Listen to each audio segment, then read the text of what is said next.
Hey everybody, it's Mike. Okay, so in this video we are going to talk about the 8 traits that you have as an empath that puts a target on your head for the borderline or the NPD. Why they target you specifically. And these 8 traits that you have as an empath is broadcast all over the world. They can smell it like sharks in water. You know, they can smell the tiniest molecule of blood from who knows how far away, and they'll follow it until they find you. And so these are the things that that make you a target for them. So this is where borderline personality disorder and NPD come together, because they do have some shared traits. And so this will be the same for both. And so we're going to talk about that. And let's just get into it before I go any further. All right. So this was, I was coming onto my channel, as I do every day.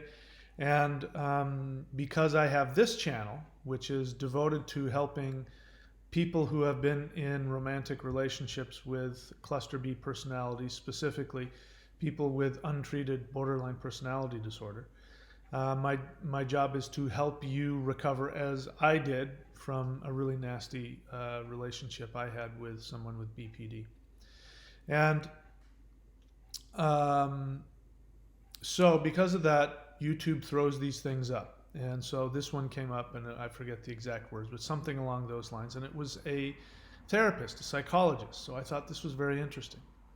I'll share my thoughts a little bit more, but let's just get into it. Let's just get into the list. So here's the list. These are the 8 traits that you have as an empath that have made you an irresistible morsel of nourishment for the borderline or for the NPD. Trait number 1, you like companionship. Trait number 2, you like to look good to other people. You like to keep a good public image. 3, you like to speak well of other people.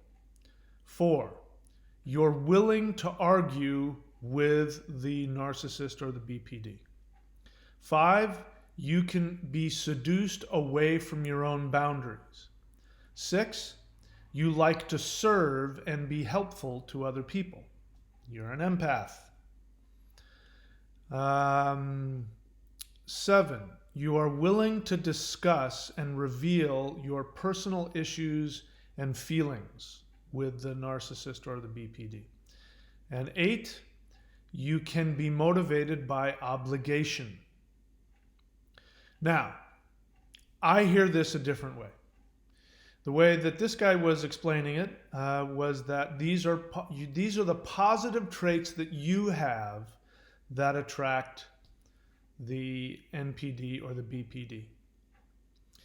But I'm going to, put a little twist on it here. Here's why. Here are my thoughts about this. So, first off, as you know, I was with somebody who had quiet borderline personality disorder, and I had never experienced anything like that in my life. I've experienced a lot. I've been through a lot. I've been in therapy and recovery all of my adult life.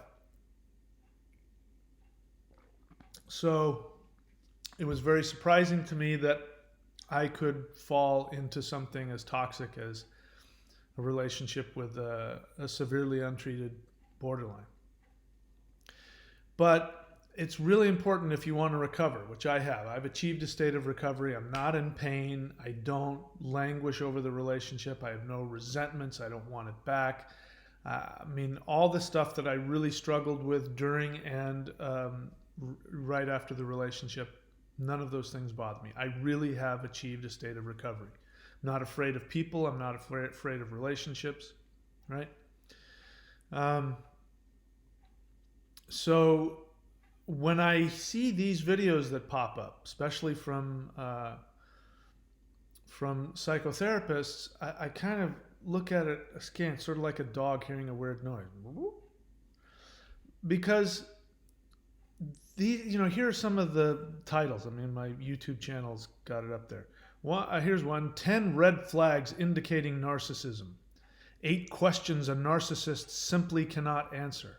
7 mind games played by the narcissist. The 5 primary emotions of narcissism. Now, the reason why that I get annoyed by this is because there's nothing in those titles that talk about how you avoid being a target for a narcissist. And it's because these are clickbait titles. And so I understand that. I'm sure I'll put up a clickbait title too. But even the videos themselves are very clickbait because they focus on the narcissist. And this is a sign that somebody doesn't understand how to recover. So because being with a narcissist is not an issue for me, it's a really simple, there's just one simple answer, which is just don't engage with them. The moment that they appear, you just go, I don't want anything to do with this person. So there's something about the empath that actually attracts and engages them. Sharks, won't try and attack a killer whale, for example, right? A shark is going to go after maybe a whale carcass or some other kind of fish, or mistake a surfer for a seal, right? But there are some things that a shark isn't going to go after and try and eat. Narcissists are the same. They're predators, and so they look for tasty, easy prey that they can find. If you don't have those tendencies within you, which are not, by the way, strengths, if you don't have those tendencies within you, they won't come looking for you. So narcissists, I can see them coming. I am not an attractive meal to them because, I don't have that chink in my armor. The quiet borderline with the big giant eyeballs and the really cute, sexy voice, that I have, I don't have a whole lot of defense mechanisms for that. So that's why I do this channel about, recovering from BPD codependent relationships. So why am I annoyed by this? So again, number one, it's just real easy for me. I mean, if I don't engage with them, there's nothing for them to do. But these 8 traits that are supposedly positive traits that are held by the empath, these are also the same traits that the narcissist has. And so what I'm going to point out to you is that this isn't a strength. These aren't strengths. These are presented in sort of a euphemistic way, meaning that they're presented in a positive light. But he's not really explaining what's going on underneath. Because narcissists, number one, also like companionship. Now, you can use that word differently. They like to have, they like to have slaves. They like to have supply. They like to have victims. But that's the same thing. They don't like being alone. They like companionship. The narcissist wants to look good to other people. This is also true for borderlines. Borderlines like companionship very much. They also really want to look good to other people because of their insecurity. Both the BPD and the NPD suffer from tremendous insecurity, so they want to look good to others. 3, you like to speak well of others. Now, the empath has a slightly different motivation, but borderlines and narcissists also like to speak well of others if it serves them. In fact, they're very good at it when it serves them. Number 4, you're willing to argue with them. That is absolutely true of the narcissist and the borderline. They will argue with you, and they love arguing with you. It's a way of exchanging emotions and getting you emotionally riled up and feeding off of your negative emotions. Number 5, you can be seduced away from your boundaries. Borderlines and narcissists don't have any boundaries. Zero. That's the problem. They have zero boundaries. Number 6, you like to serve and be helpful. Borderlines, the love bombing phase, that's where they're serving you and helping you. It's honest, it's sincere, it's immature and superficial, but it's sincere and it's honest. And when they've got that facade on because they want you to love them and want to be with them and they want to be the perfect person for you, then they love to serve and be helpful. And narcissists are exactly the same. There's a slightly different mindset in that the narcissist consciously knows that they are manipulating you and setting you up, whereas the borderline isn't always consciously seeking that. That might be what's happening some of the time or even unconsciously, but a lot of the time they actually are wanting to be helpful because they're in that love bombing phase. Number 7, willing to discuss personal issues and feelings. Now that sounds very healthy. That's a mark of a healthy person. As you know, on this channel, when people leave comments or on the live question and answers, I will tell people, listen, you have to share your feelings first. Don't just start launching into these intellectual things or, talking about things intellectually outside. What is your personal experience? What is your personal agenda? This is a very helpful thing in relationships. When somebody comes to you and they says, hey, I have this thing and when you did this, it made me feel like that. And I have an issue about this. And those are all very good things. Those are all very healthy things. So when somebody says your trait is you're willing to discuss personal issues and feelings, what they really mean is that you share too much information, that you have bad contact functioning, as my therapist calls it. And so you reveal way, way, way too much. One of the big red flags in the beginning of a relationship with a borderline is that both of you are sharing your whole life history and you stay up, for hours and hours and hours sharing all of your deep, dark secrets because it creates that emotional intensity. That's not a healthy thing. Somebody has to earn the right from you to reveal all that.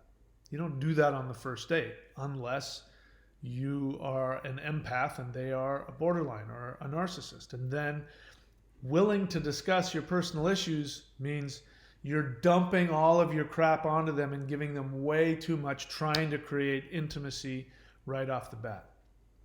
Unearned intimacy. Number 8, you can be motivated by obligation. So that sounds like somebody who's, I follow through, and when I make a promise, I follow through, and in this instance, I'm obligated to do this, that, and the other thing. That's just another euphemistic way of saying you can be manipulated through guilt. None of these things are positive traits. That's what annoys me about it. Now, this guy's a psychotherapist, and so this is a tactic that, by the way, this is a tactic that therapists use. They can be thinking to themselves, oh my God, this person is so screwed up. But they aren't going to start doing what I do lots of times and start pointing fingers about how screwed up you are. They're going to empathize with you, and they're going to create, a bridge. And so they euphemize. Because your conscious experience is, I like companionship. In other words, you're lonely and desperate. Sorry, but that's what that means. Because healthy people like companionship. And the only people who end up with borderlines and narcissists are people who have very serious unresolved emotional issues having to do with primary caretaker issues, childhood issues. People who are strong and healthy and have good boundaries and have a strong identity and are filled with love and self-confidence and honest love for other people, they do not end up with borderlines or narcissists. So your experience that you're this super empath, and again, I use that because that is one of the, I mean, you can search for it on YouTube, super empath. This whole movement about the super empath destroying narcissism. But these are not positive traits. What this really means, you like companionship, is that you are really lonely and desperate. I'm not judging it. I've been there, obviously, because I've been with toxic people, but I've been with a borderline, and I was there. But that's what that means. Liking companionship. A healthy person can like companionship, but maybe they don't need it right now. The borderline needs constant companionship. The narcissist needs constant companionship. The empath, the target for the predator, the food for the predator, is also desperate and lonely and needs companionship. Then that's not healthy. You want to look good to others. You know, that's, again, euphemistic. What that means is you need for other people to approve of you. You need, you know, this really, all of those of you empaths who don't want to admit to being codependents, by the way, one of the traits of a codependent is being an empath. So the whole idea that you're either an empath or a codependent, like, oh yes, I was with a narcissist for 20 years. Oh yes, I was with borderline and had kids 20 years, but I'm not a codependent, I'm an empath. No, an empath is one of the traits of a codependent. So let's just get over that.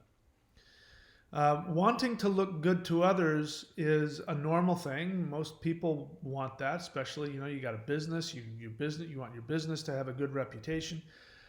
Wanting to look good to others, in the case of the target, is needing for other people to see you in a positive light, needing to be approved of, needing love and approval. This is coming from insecurity. That's not the same. 3, you like to speak well of others. For the empath, they need to speak well of others because they want to be seen as a kind person. It's part of the need to look good. They may get something out of it, just like they get something out of unnecessarily throwing themselves away to meet the unrealistic, chaotic, needs of the borderline in their chaos and in their craziness. Because you get off on it doesn't necessarily mean you're healthy, right? So willing to speak well of others and willing to, that part of the empath is, again, coming from the need for approval. One of the things about empaths is they don't like conflict. So they'll avoid conflict by constantly finding, positive things to say.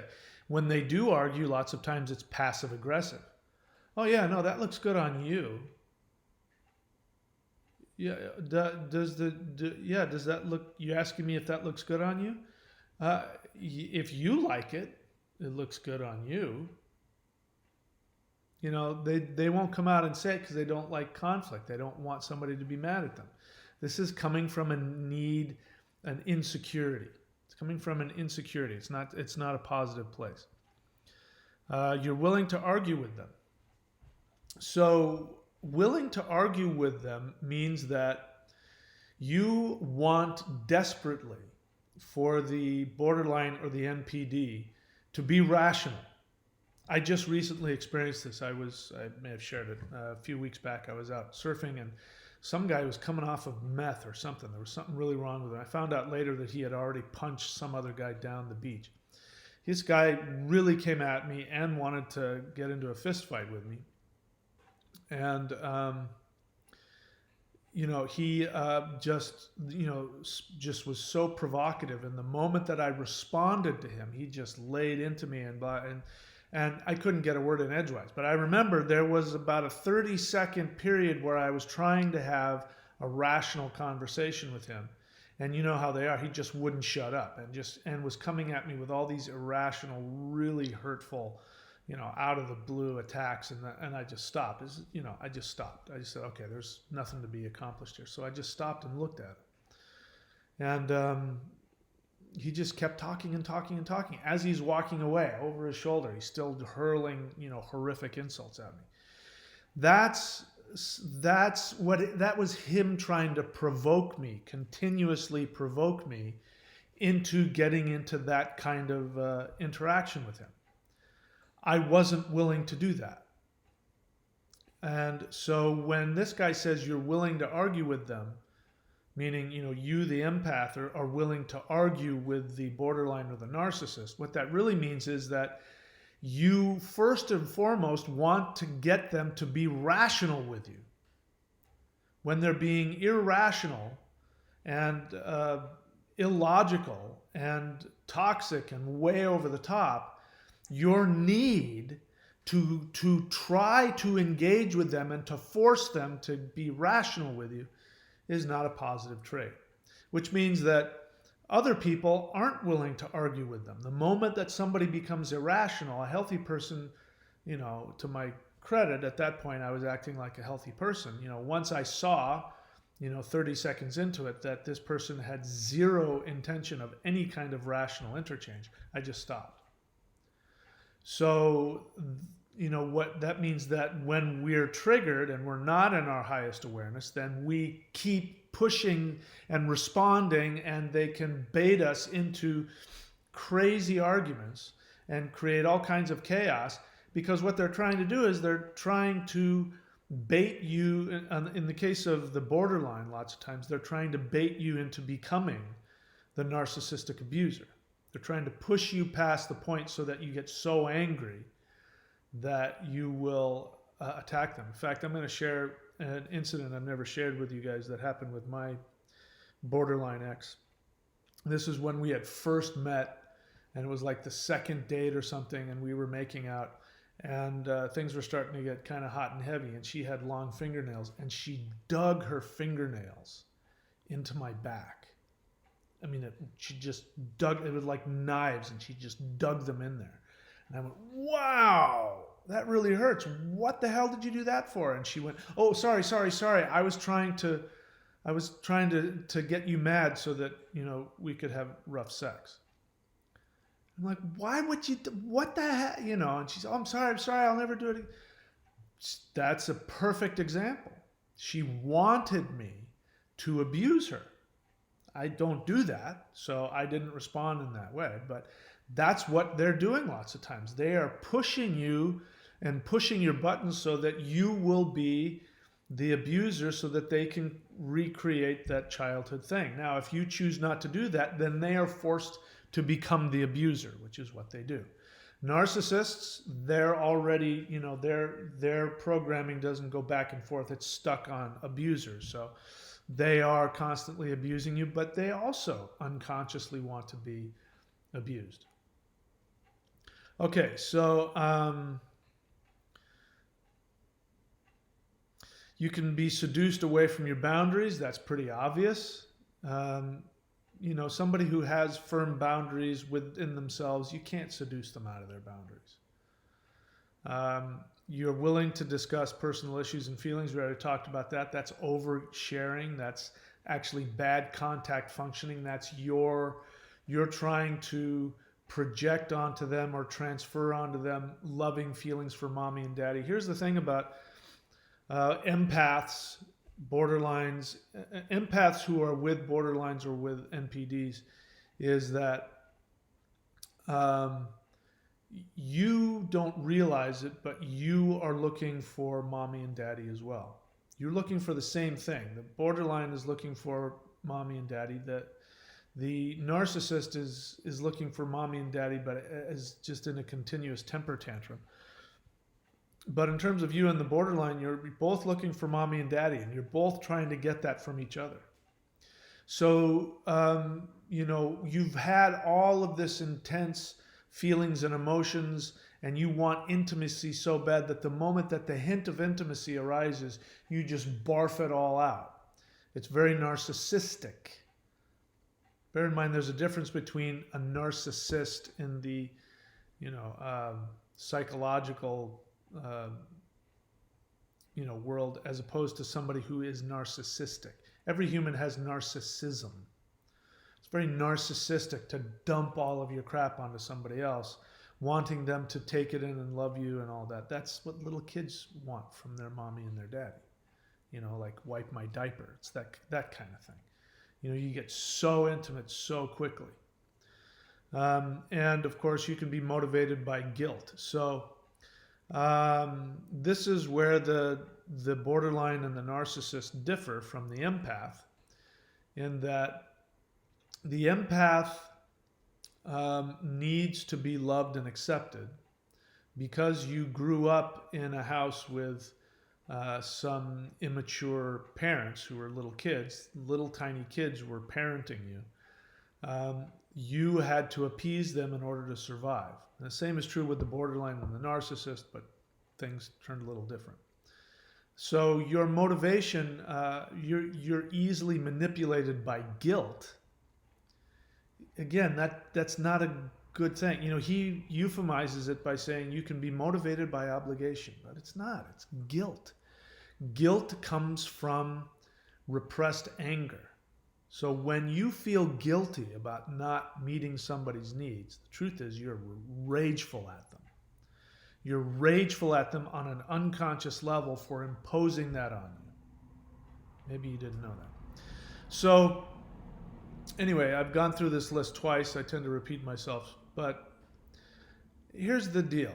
Empaths, these are not positive traits. And it annoys the crap out of me that therapists don't get real.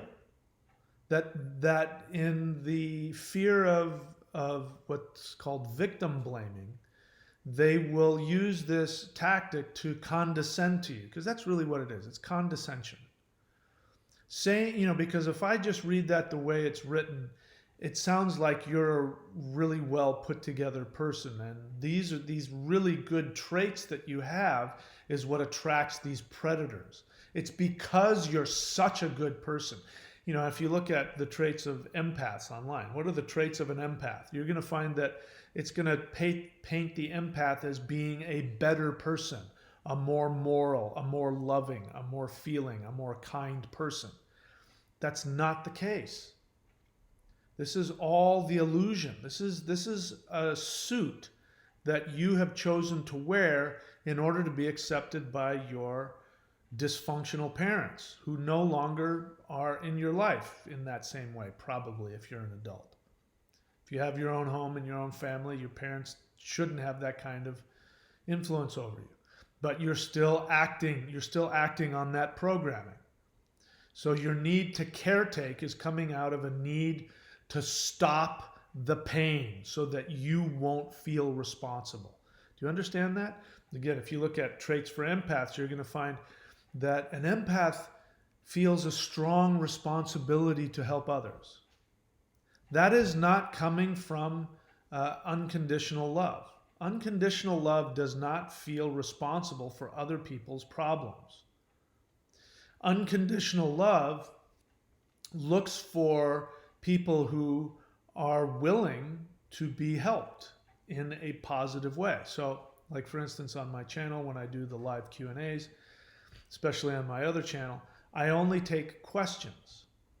If nobody's asking a question and somebody blurts something out, then I'm going to dissect it, because it's kind of, you're putting yourself out there. But, in terms of my personal life, I never give out any advice. If somebody asks, I will help. But I feel no need or no pressure to correct somebody about how they live their life. It's completely their business. Nor do I feel the need to go and save people. If I walk by an alcoholic and he's lying in a ditch and he's got his hand out for money, I walk right by him. I don't even pay attention to him. It's not because I don't feel for him. It's because I know that the last thing that person needs is a handout. What that person needs is to get up off his ass and get himself to the Salvation Army or to some place where he can get his life together. I'm not helping him. There was somebody on this channel who, we had the conversation back and forth about what an about what a codependent is, and they were saying something to the effect of, that they took in a practicing alcoholic and brought them into their home and talked about and I said, that's not your job. You're not helping that person. You are hurting that person. You are not, just to let them have a place to sleep and change clothes. And why? That doesn't help them. That just gives them more supply to go out and stay drunk and destroy their life and do whatever else they do to stay drunk all the time. Now, the kindest thing you can do in that case is let them wake up every day in their own filth with no money and no food and, go, I've got to get my life together. This is why you must go completely no contact with the borderline and the NPD. The NPD is probably not going to reach out for help because narcissists don't ever acknowledge. That's one of the traits of a NPD is they never acknowledge any weakness within them. A borderline has a much better chance because they do have windows where they're willing to see, aspects within themselves. The problem is that they can't, by themselves, untreated, they can't keep it up. Their impulse to do the things that they do overwhelms them. So it takes years. So the kindest thing you can do for your borderline and your NPD also, the kindest thing you can do is to say, I love you, but this relationship is harmful to me. And so for my own health, I have to leave. I'm going to go no contact.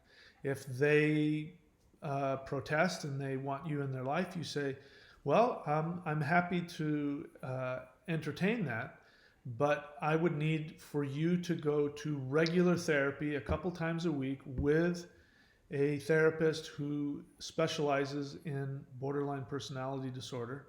And after that year, then you can have your therapist contact me and I'll meet you in the therapist's office and we can discuss where to go from there. And that is the kindest thing you can do.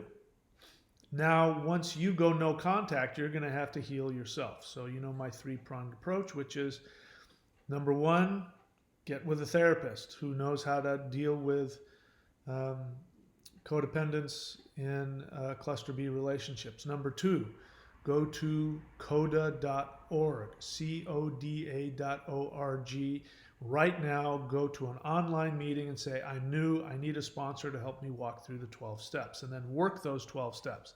Then number three, have a daily spiritual practice, meditation, yoga, tai chi, going to church, whatever it is, something that you use to look at yourself and analyze yourself and connect yourself to something greater than your own ego. Even if you don't believe in God, fine. You believe in electromagnetism, you believe in gravity, you believe in, something, dark matter in the universe, something that's greater than you that's not you. Focus on that, get some energy from that. So anyway, there it is. So those are the 8 traits that actually aren't positive, that are being euphemized. You are on the same par with your borderline. So I'll shut up with this. The reason why these kinds of things, the 10 red flags indicating narcissism, 8 questions a narcissist simply cannot answer, like that one specifically, that is so annoying to me. Because the only person who's going to want to hear that is somebody who has a target on them and wants to have a target on them. This is somebody who wants to engage with a narcissist. This is somebody who wants to finally beat the narcissist, which means on an unconscious level, you want to heal them and make them love you. So we could be talking about BPD too. The 8 questions a borderline cannot answer. The 8 things to say to a borderline when they are splitting. I mean, those kinds of things would be somebody who is so addicted and still wants to engage. And engaging with a borderline when they're untreated is like trying to pet a cobra. It is a completely fruitless, ridiculously stupid thing to do. It's like trying to pet a cat's belly. Don't do it. They may lie on their belly and go like this and purr, but they don't want you rubbing their belly. They will bite and scratch you. The borderline does not want you to fix them. I mean, really fix them. They don't want that. All right, so there's that. I could talk more about that, but I'm starting to babble, so I'm going to shut up. All right, so that's it. So keep your eyes peeled because freedom.spirittao.com is coming. I'm putting it together. And I've got another really exciting thing that I'm going to be presenting on both of my channels, which is a 90-day transformation. I'm not even going to call it a course. I'm actually going to record myself doing, things, a morning routine having to do with some yoga and some breathing and some, I'll be talking to you about important things to be focusing on, a midday practice that you can use, and then a nighttime practice. And I'm going to set it up that I think I'm going to have 3 phases for 90 days. And if you do that, you can really achieve a level of transformation. So that'll be coming up soon. But before I do that, I'm going to try and finish this freedom.spirittao.com, which is going to be tailored specifically for this channel, which are people who are trying to recover from the horrific effects of having been in a relationship with an untreated or an unhealthy borderline. And so there it is. Remember the 3 things: therapy, work the 12 steps, do your spiritual practice on a daily basis. All right, that's it. Talk to you guys later.